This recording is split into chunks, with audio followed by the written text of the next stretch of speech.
Bienvenue sur Budget Chéri, le podcast de tous ceux qui veulent reprendre le contrôle de leur argent, aligner leurs dépenses avec leurs objectifs de vie et en finir avec le gaspillage financier et les excuses. Je m'appelle Delphine Pinon, je ne suis ni banquière ni comptable et pourtant j'ai réussi à économiser plusieurs milliers d'euros en un an avec ma méthode. Donc si je l'ai fait, tout le monde peut le faire. Aujourd'hui, on va parler de retraite. Ne partez pas tout de suite. Premièrement, je ne vais pas parler d'actualité, je ne parlerai pas de la réforme. J'ai certes un avis sur la réforme, mais comme beaucoup de gens, et je ne pense pas que ce podcast soit le lieu pour en discuter. Deuxièmement, je n'y comprends pas grand-chose. Je ne connais pas les dispositifs spécifiques des 42 régimes. Je ne connais pas les détails de la réforme et je ne me lancerai pas dans un cours ni sur l'ancien système ni sur le nouveau système qui n'est même pas encore fixé. Non, ce qui m'intéresse en matière de retraite, c'est le lien entre retraite et jeune génération. De qui je parle quand je parle de jeune génération ? Je dirais que ça commence avec les lycéens et les étudiants, puis évidemment les jeunes actifs, mais aussi les moins jeunes actifs, on va dire les 15-35 ans environ, mais que personne n'en prenne ombrage, ne se sente offensé par le fait que je restreigne les jeunes aux 15-35 ans. Alors, les jeunes s'intéressent-ils à leur retraite ? Ou est-ce qu'ils s'en désintéressent, comme on l'entend partout dans les médias ? Comment les jeunes préparent-ils ou au contraire négligent-ils leur retraite ? Et a-t-on les moyens de ne pas se préoccuper de notre retraite de nos jours ? Ça, ce sont toutes les questions qui ont guidé ma réflexion en préparant cet épisode. Alors, les jeunes s'intéressent-ils ou se désintéressent-ils de leur retraite ? Mon cas personnel d'abord.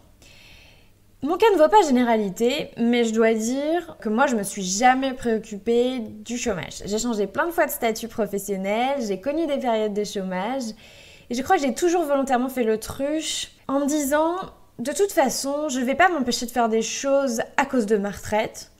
Mais en fait, si je suis vraiment honnête avec moi-même, je pense que j'ai surtout eu la flemme de me renseigner, de comprendre, de me heurter aux difficultés de l'administration française. Alors aujourd'hui encore, je vis sans savoir ce qui va m'attendre, sans savoir à quelle sauce je vais être mangée à ma retraite. Et du coup, la question qu'on peut se poser, c'est est-ce que mon comportement est sensiblement différent de la majorité ? Est-ce que je suis un ovni ? Ou est-ce qu'au contraire, je suis assez représentative des jeunes ?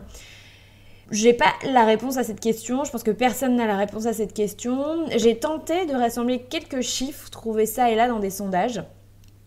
Des sondages sur les retraites, il y en a énormément en ce moment, comme vous pouvez vous en douter.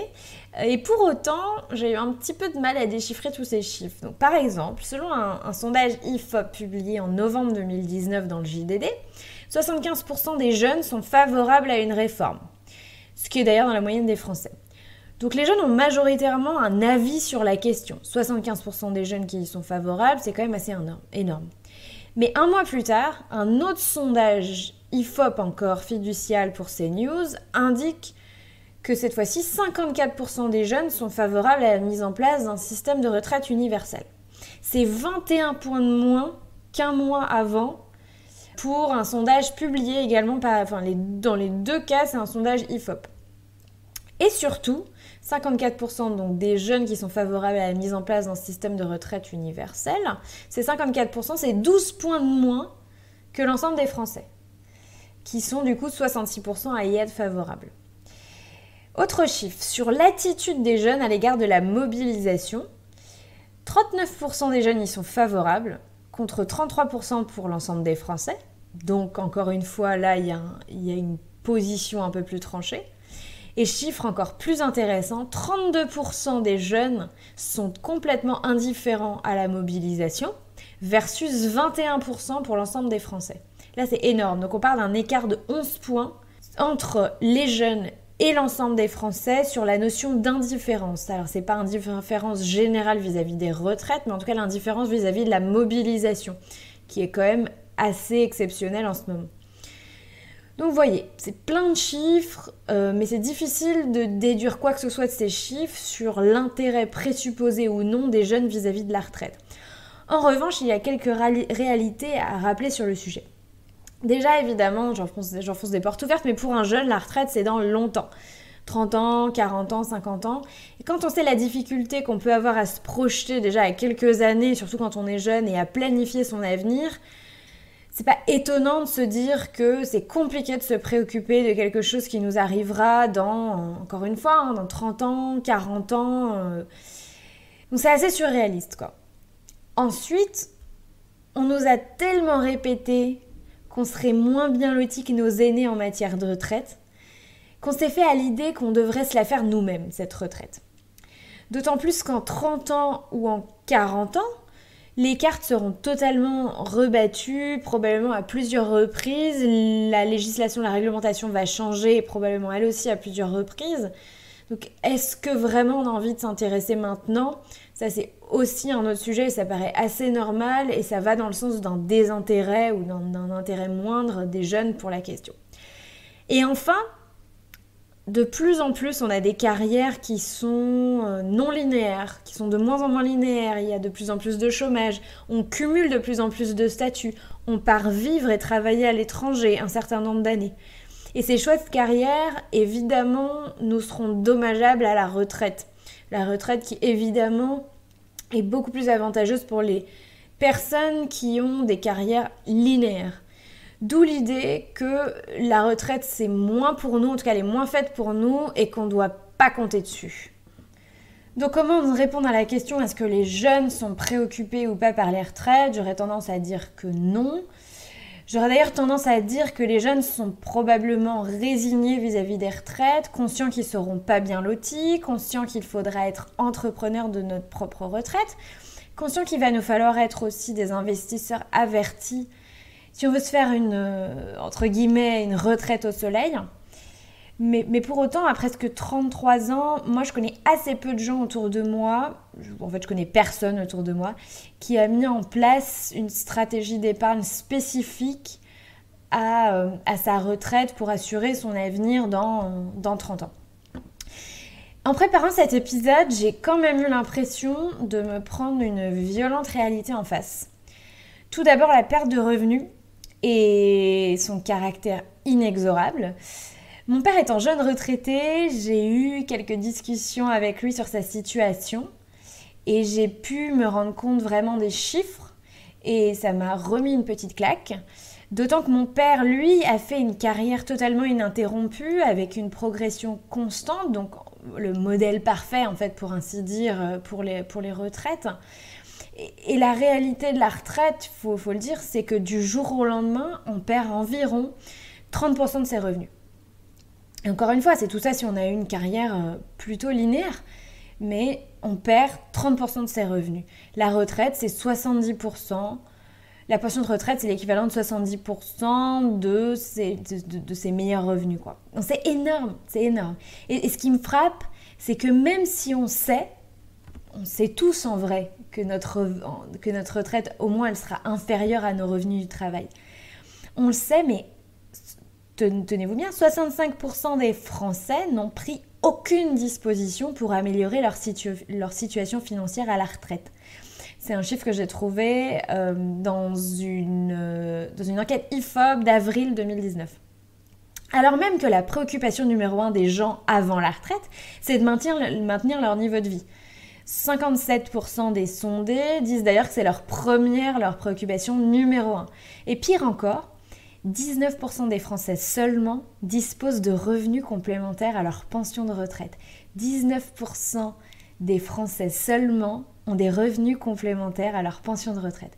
Et à propos de ces revenus complémentaires, je lisais sur le site, c'est retraiteenclair.com, je lisais sur ce site que la part des revenus issus de l'épargne réalisée à titre individuel dans le revenu global des retraités est seulement de 8,6%. Donc, même pour ces 19% de Français qui ont préparé leur retraite et qui se sont constitués des revenus complémentaires, ces revenus complémentaires ne représentent que 8,6% de leurs revenus, contre 43,8% au Royaume-Uni par exemple, où les pensions, et il faut le dire, sont quand même sensiblement plus faibles. Donc même ceux qui ont prévu le coup, qui ont souscrit à des produits d'épargne pour leurs vieux jours, les revenus complémentaires qui se sont générés de cette prévoyance, entre guillemets, c'est moins de 10% de leurs revenus, quoi. Ça, c'est quand même assez notable. En résumé, on sait qu'on va gagner moins, mais on fait rien. Visiblement, on se laisse porter par l'insouciance de la vie, et visiblement, c'est pas propre à notre génération de maintenant, puisque les jeunes retraités d'aujourd'hui, ou ceux qui s'apprêtent à rentrer à la retraite, sont pas vraiment été plus prévoyants, quoi. Et même quand on anticipe un peu, visiblement, les revenus complémentaires qu'on peut se faire sont faibles, et sont très probablement inférieurs à la différence de perte de revenus. D'autant plus que nos dépenses, elles, à la retraite, ont plutôt tendance à augmenter. D'abord, les dépenses de loisirs. On fait plus de voyages, on s'achète un nouveau vélo pour maintenir la forme, on fait des cures, on emmène nos petits-enfants en vacances. Bref, mais qu'on a plus de temps, donc on va consacrer plus de temps à des loisirs. Certes, il y a aussi des loisirs qui sont totalement gratuits, mais on va aussi quand même sensiblement dépenser plus pour nos loisirs. On va aussi dépenser plus pour la santé, la mutuelle par exemple, qui n'est plus pris en charge par notre employeur. Et j'ai trouvé ce chiffre publié par l'UFC Que Choisir, le coût moyen d'une mutuelle pour un retraité est de 94 euros, près de 200 euros pour un couple, pour des garanties qui sont des garanties de base, donc qui sont probablement moins intéressantes que les garanties qu'on avait quand on était salarié. Et enfin, évidemment, ce qui augmente, pas tout de suite quand on arrive à la retraite, mais plus tard, c'est le coût lié à la dépendance. Le fait de devoir financer une maison de retraite, une aide à domicile, etc. Donc, face à cette situation, on continue ou on fait quelque chose? Pourquoi on devrait se résoudre à perdre de l'argent à sa retraite? Donc, on travaille toute sa vie pour se constituer un capital à sa retraite, et quand on peut en profiter, on n'a plus les moyens. Certains diront que, en étant propriétaire de son logement à la retraite, ce qui n'est absolument pas le cas de tout le monde, mais quand on est propriétaire de son logement à la retraite et qu'on a fini de le payer, on a évidemment beaucoup moins de charges. Sauf que, si on avait une charge d'emprunt qui représentait 30% de ses revenus, taux d'endettement maximum 33%, donc imaginez que la charge d'emprunt représente 30% de ses revenus, c'est pas déconnant, quoi. Mais dans le même temps, en passant à la retraite, on a perdu 30% de ses revenus. Évidemment, l'opération, elle est quasi nulle. J'ai perdu des revenus qui sont équivalents à un gain, entre guillemets, fictif. Donc c'est la belle affaire, quoi, j'ai envie de vous dire. C'est là que je repose la question, a-t-on vraiment les moyens de négliger sa retraite? A-t-on les moyens de négliger son épargne? A-t-on les moyens de faire l'autruche, de repousser l'échéance et de ne pas s'en préoccuper maintenant, j'entends bien. Pour ceux qui ont écouté l'épisode précédent, qui était consacré à la surconsommation, j'ai cité l'auteur du livre « En as-tu vraiment besoin ?», qui s'appelle Pierre-Yves McSween, sur cette question de négliger son épargne. La citation, c'est « Négliger l'épargne est un geste égoïste. Manquer d'argent à la retraite se répercutera sur notre famille ou sur la société qui devront nous aider. On pourra presque dire que ne pas épargner, c'est voler les autres de façon préméditée. » J'aime beaucoup cette situation, ça nous renvoie à une forme de responsabilité vis-à-vis du fait de devoir préparer sa retraite. Du coup, maintenant, parlons des solutions. La première chose qu'il faille faire, c'est évidemment d'épargner, et je vous le dis tout le temps. Épargner pour faire face aux coups durs, épargner pour ses projets, épargner pour son avenir, épargner pour sa retraite, mais surtout le faire dans des proportions qui sont suffisantes pour préparer son avenir. Il existe évidemment plein de solutions d'épargne, plein de solutions de placement pour cet argent-là, pour le faire fructifier, pour en avoir le maximum à sa retraite. Premièrement, on va parler plutôt rapidement des placements qu'on appelle communément les placements bon père de famille. Ce sont les placements sécurisés sur des livrets à plutôt faible rendement. Généralement, on est en dessous des 2% annuels. Prenons un exemple. Si demain, vous voulez mettre 200 € de côté tous les mois pour votre retraite, c'est déjà pas mal, hein. Avec ce qu'on appelle l'effet boule de neige, c'est-à-dire le fait que on met 200 € sur toute une année, on va avoir 2%, et cumulé sur une longue période, ça va faire des petits et on va pouvoir, de cet argent bien placé, récolter des fruits. Donc avec ce qu'on appelle l'effet boule de neige, vous aurez, au bout de 30 ans, 97 365. Donc déjà, vous avez mis 200 € de côté pendant 30 ans. Ça correspondait à 72 000 € votre capital. Et votre capital, petit à petit, avec les 2% annuels, s'est transformé en 97 000 € et quelques. Soit un peu plus de 25 000 € de gains en 30 ans. Avec une telle somme économisée, vous pourrez donc vous verser 1 000 € par mois pendant 8 ans à la retraite, ou 500 € par mois pendant 16 ans, ou 250 € par mois pendant 32 ans. Vous voyez le principe. Je ne vous cache pas que pour accumuler une telle somme, c'est long et c'est surtout un vrai challenge. C'est hyper lent à accumuler et ça nécessite que, premièrement, vous ayez été hyper régulier pour verser vos 200 € par mois de côté sur 30 ans. C'est pas évident, on fait face à plein de choses dans la vie, donc réussir à mettre 200 € de côté tous les mois pendant 30 ans, c'est pas évident. Et en plus, ça induit que vous n'ayez pas retiré cet argent, parce qu'évidemment, si vous retirez ce capital, les 2% annuels sont plus sur des montants qui sont importants, mais ils sont sur des plus faibles montants. Donc jamais vous arrivez à cette somme-là si vous retirez l'argent que vous avez mis de côté. Et surtout, dans cet exemple, là, je ne parle pas d'impôt. Je ne parle pas d'impôt parce que ça dépend vraiment sur quoi vous placez. Si vous placez sur votre livret A à 0,75% de rendement annuel, ce qui est 0,50 d'ailleurs, je crois, ce qui est très faible.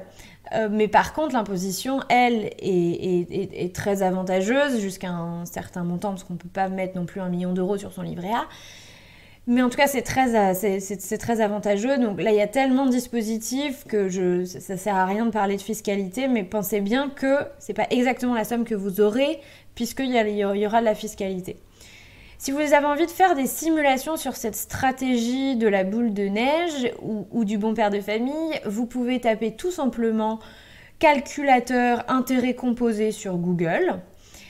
Vous allez tomber sur des sites sur lesquels vous pouvez faire ces simulations. Si vous n'avez pas envie de mettre 200 € de côté par mois, mais que seulement 100 €, ou au contraire 500 €, et puis pas sur 30 ans, mais sur 15 ans, 20 ans, etc. Vous verrez combien vous êtes capable de générer au bout de la période que vous vous êtes fixé. Ensuite, solution numéro 2. On a les placements spécifiques à la retraite.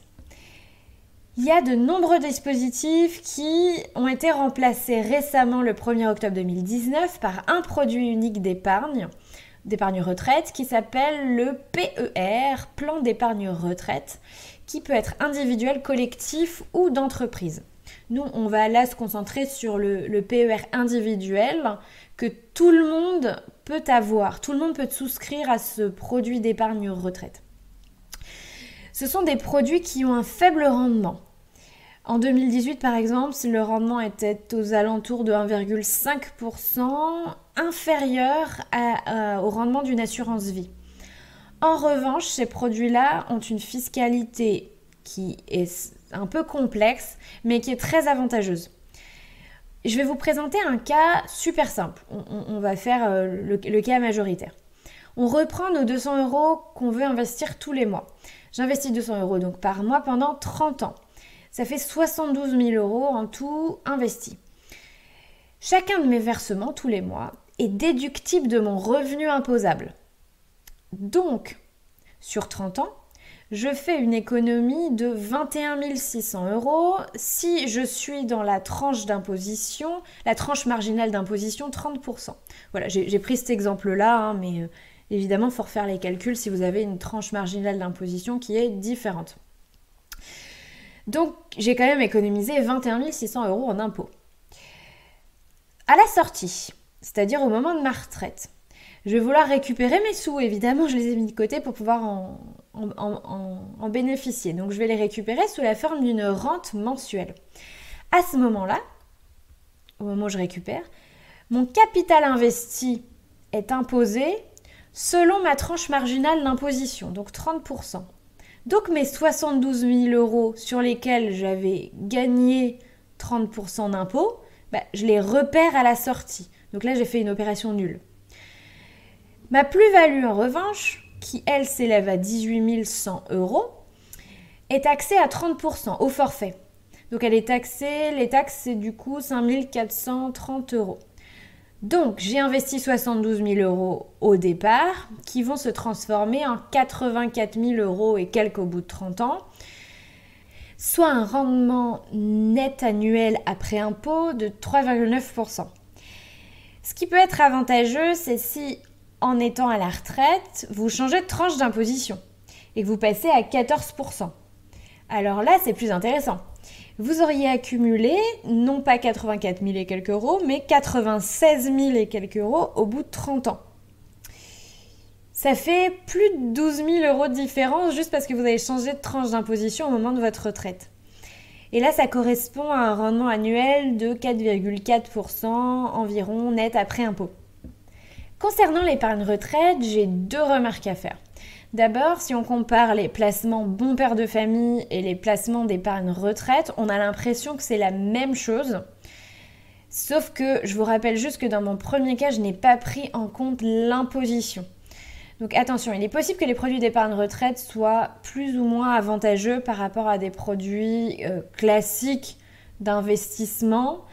Ça dépend vraiment de la fiscalité et des rendements que vous allez chercher. Donc encore une fois, il faut comparer. C'est pas parce que le produit est estampillé retraite qu'il est forcément avantageux pour vous. Ma deuxième remarque, c'est que dans les 2 cas, effectivement, on est sur 1000 euros par mois pendant 8 ans de rente. 8 ans, évidemment, c'est très peu. Ou 500 euros par mois pendant 16 ans. Ou, encore une fois, 250 euros par mois pendant 32 ans.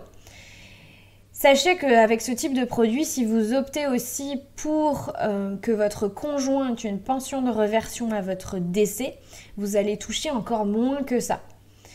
Et enfin, dans ce cas comme dans l'autre, c'est un capital qui est limité que vous allez constituer. Vous avez un peu moins de 100 000 euros, peu ou prou 100 000 euros, que vous devez gérer sur la durée. C'est-à-dire que c'est à vous de savoir combien de temps vous avez envie de bénéficier de cet argent, donc combien vous allez vous verser tous les mois. Et quand il n'y en aura plus, il n'y en aura plus. Du coup, la troisième solution que j'ai envisagée pour préparer sa retraite, c'est de se constituer une rente. L'idéal à sa retraite, c'est de pouvoir toucher une rente à vie. Une rente, c'est un revenu passif qui tombe tous les mois. Ça peut être une rente viagère, ça peut être une rente issue de dividendes investis dans des sociétés, ça peut être une rente de bourse, ça peut être une rente issue de loyer d'un investissement immobilier, par exemple. Les exemples sont très nombreux. Selon le sondage IFOP d'avril 2019, dont j'ai déjà parlé sur les retraites, sur 100 Français qui disposent d'un revenu complémentaire à leur retraite, 44% le tirent des revenus de l'immobilier et 40% des rentes issues de produits d'épargne. Quand je parle de rente, il y a 2 cas de figure. D'abord, la rente, ce que moi je vais appeler la rente de complément de revenus.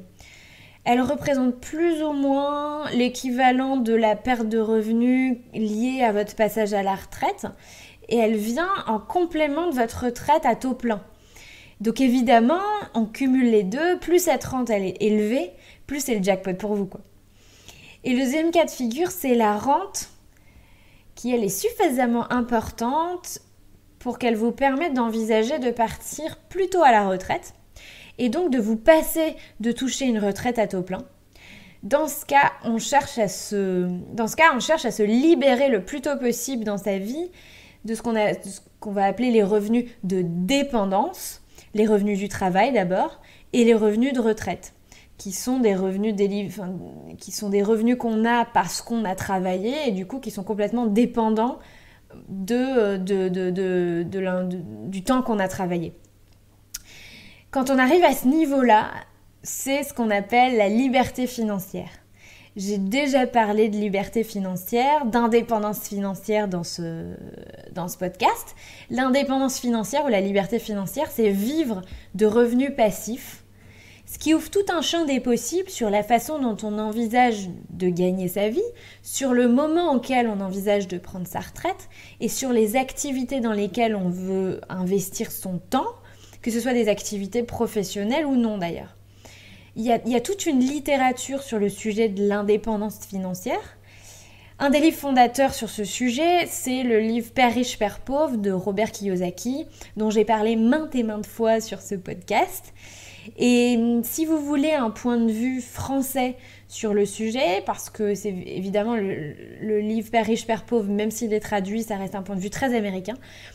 Si vous voulez un point de vue français sur le sujet, j'ai lu récemment un livre qui s'appelle Money Boss de Laurent Chénaud, que j'ai trouvé très intéressant sur le sujet, très fouillé, avec beaucoup d'exemples.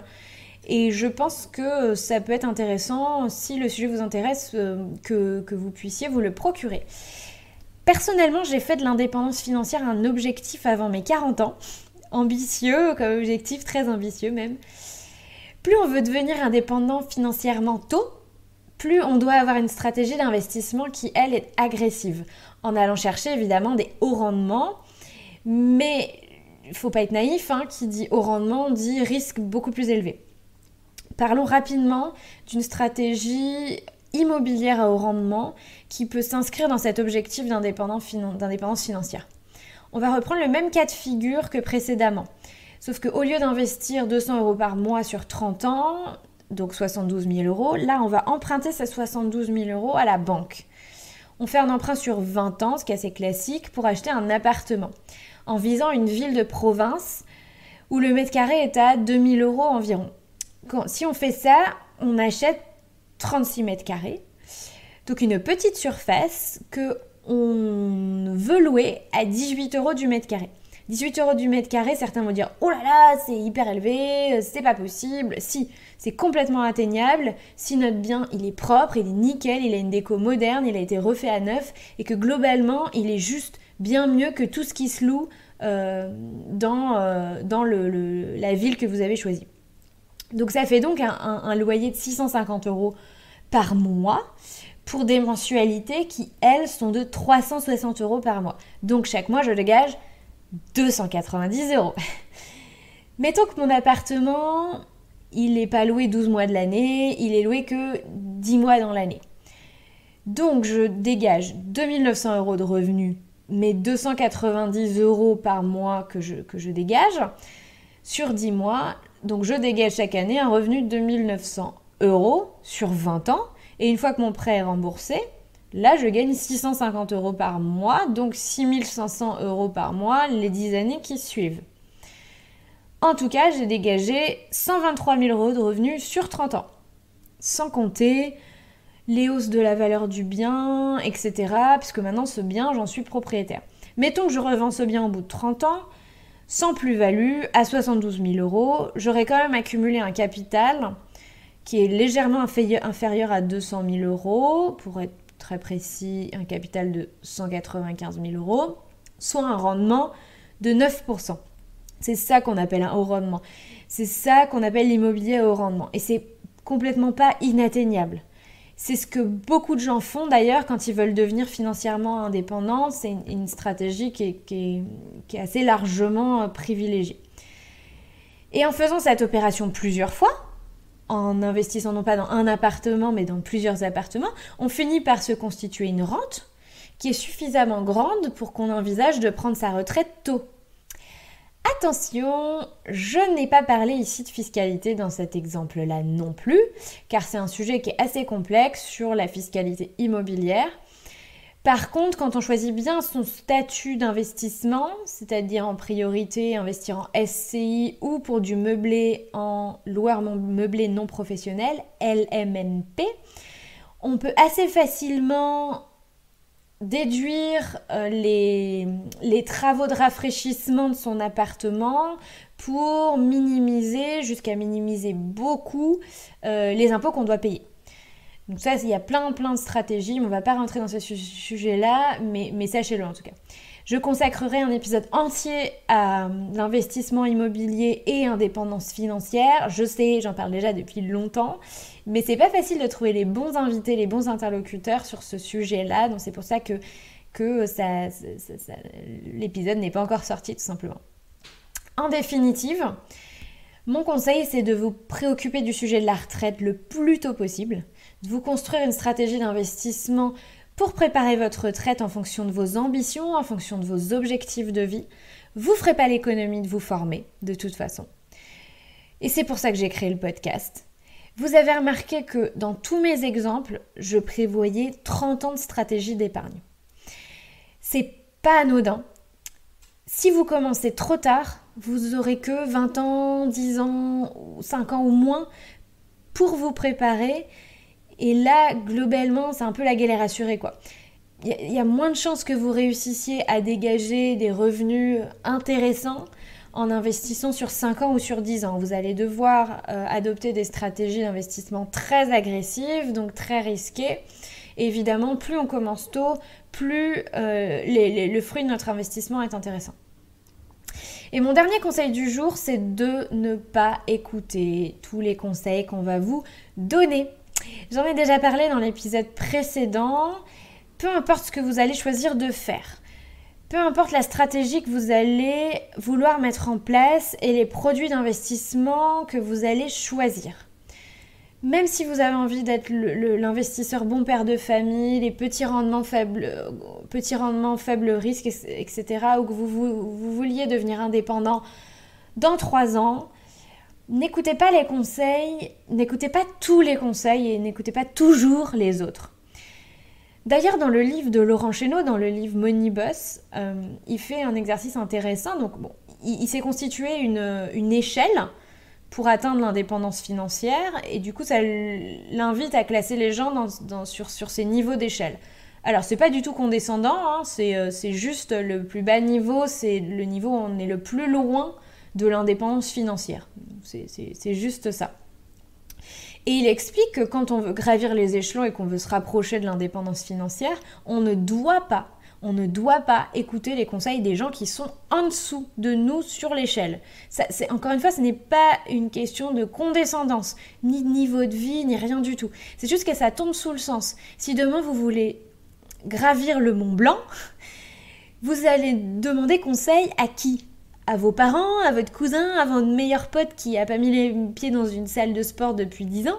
Non. Et bien en matière de finance, c'est pareil. Si vous vous êtes donné des objectifs que vous avez envie d'atteindre, écoutez les conseils de gens qui sont déjà passés par là. Si vous avez envie d'investir dans l'immobilier à haut rendement, demandez à quelqu'un qui possède déjà plusieurs appartements dans cette logique-là. N'oubliez pas quand même de le challenger et challengez-le sur tout, sur la fiscalité, sur les travaux, sur la gestion locative, comment il gère, comment il s'en sort, combien il gagne. C'est seulement comme ça que vous pourrez juger de la crédibilité de la personne et qu'en même temps, vous forgerez votre propre opinion. Et puis lisez. Il y a aussi énormément de contenu sur Internet, de gens qui vendent des contenus, qui vendent de la formation. Honnêtement, il y en a qui vendent beaucoup de rêves. Il y a vraiment de tout à boire et à manger sur ces questions-là d'immobilier à haut rendement.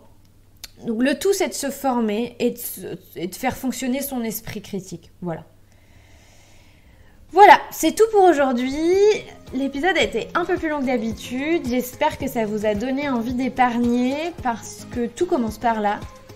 Et si vous pensez que cet épisode vous a été utile et qu'il pourrait être utile à d'autres, n'hésitez pas à aller laisser un avis sur Apple Podcast. C'est honnêtement le meilleur moyen de soutenir le podcast que je fais de manière totalement bénévole, je vous le rappelle. Je vous dis donc à très bientôt. Ciao, bye bye.